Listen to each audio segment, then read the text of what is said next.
Bonsoir Hilda Degani-Schmidt, merci d'avoir accepté notre invitation sur i24 News. Alors, quel message portez-vous dans cette tribune collective et à qui s'adresse-t-elle ?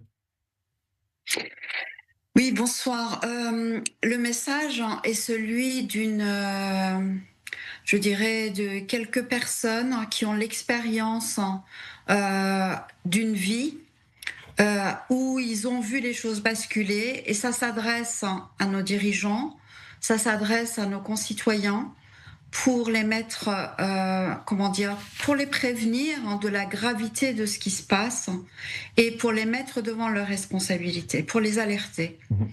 En fait, aujourd'hui, ce qui se passe en France et partout dans le monde, c'est juste inimaginable que ça puisse être accepté ou qu'on puisse passer à côté comme si c'était normal, comme si on était.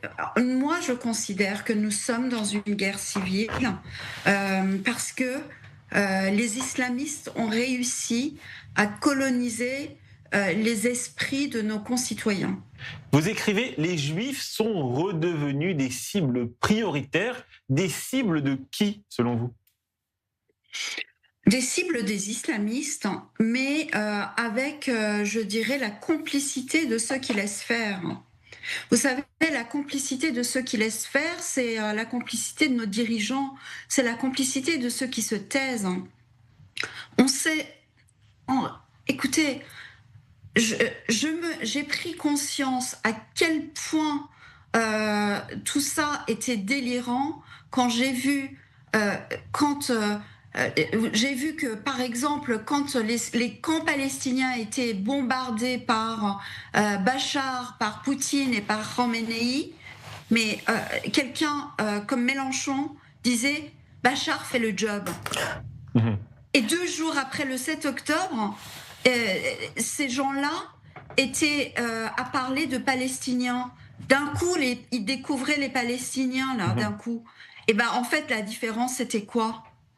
La différence, c'est que d'un côté, on avait des islamistes qui tuaient des musulmans, et de l'autre côté, on avait des juifs qui se défendaient, qui défendaient leur territoire et leur peuple. Il y a un moment donné, comment ne pas comprendre ça ? Et quand moi j'ai un président, je parle à titre personnel, je parle pas au nom de tous les signataires, mais moi quand j'ai un président qui fait la reconnaissance de la Palestine en guise de trophée au Hamas, en plus pendant la fête de Nouvelle Année juive, eh bien j'appelle ça une complicité.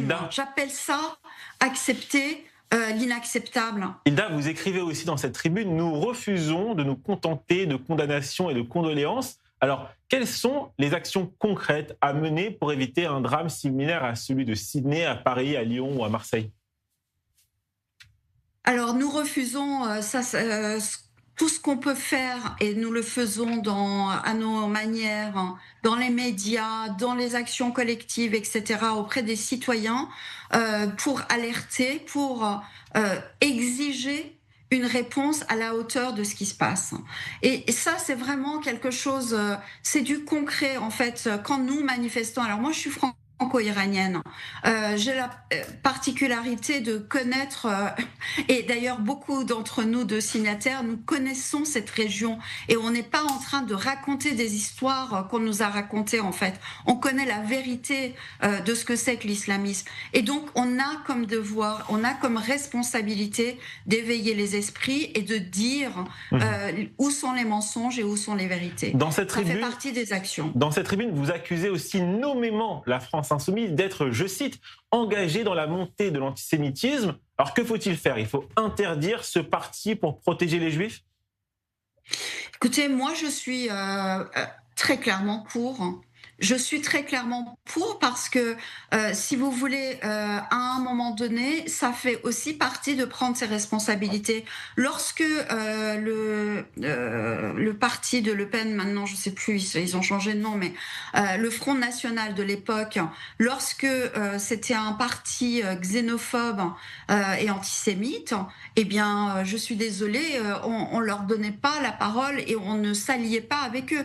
Alors, je ne dis pas, enfin, moi, je n'ai pas envie de rentrer dans cette considération d'aujourd'hui, ce qu'ils sont, etc.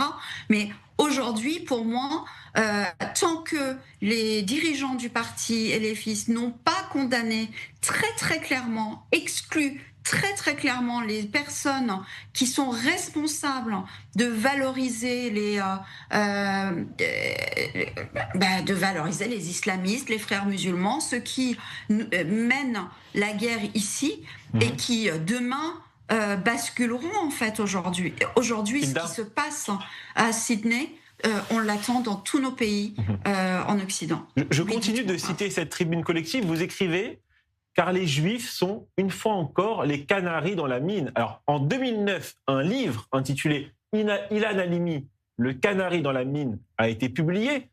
Qu'est-ce qui a changé depuis ce livre et depuis l'assassinat d'Ilan Halimi? Ça a empiré. Ouais. Beaucoup de choses, hélas, ont changé.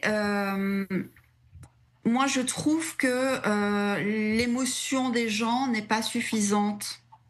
Je voudrais que la majorité silencieuse ne soit pas silencieuse. Vous savez, euh, effectivement, c'est toujours la première phase. Euh, D'abord, on attaque les Juifs parce que c'est facile, parce que il y a toute une histoire qu'on a créée pendant des siècles et des siècles, et que ça soit d'ailleurs les deux extrêmes, nous avons des antisémites. Mhm. Donc oui, c'est toujours d'abord là. Et moi qui ai vécu l'Iran, je vois très très bien comment les choses ont avancé. Et Merci. je vois que je revois ce cauchemar-là, ici. Merci Je le beaucoup. vois petit à petit, je vois les étapes qui ont été franchies.